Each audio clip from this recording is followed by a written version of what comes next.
Hello mga kabaday! Welcome to my mini vlog. For today's video, I'll be cooking my very own recipe of crab hong. Susoy, crab ra mangutog tahong. Ipasosyal pa jud.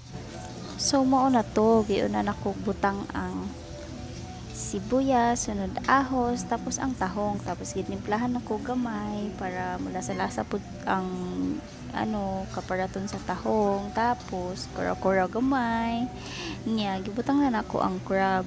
Kaning crab mga kabaday, duha ra jud ni, ako lang siyang gitunga kay para daghan. Para mo daghan siya. So ito na, ko nang gikura-kura siya, tapos butangan na ako siya og kuan kanang oyster pampasarap. Pampasarap. So gusto jud ako makatag ang oyster sa palibot. All around the world. All around the edges. And then itimplahan ako siya og magic syrup.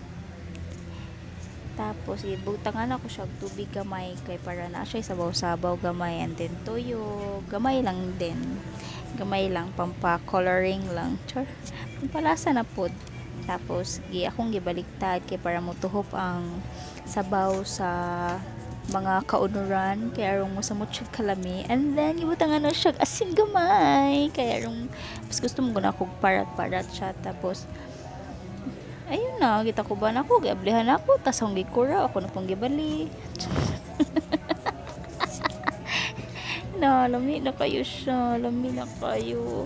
Uy, makagutom na jud siya as in. Humot pa jud kayong iyahang aso, makagutom jud siya as in. Oh my God.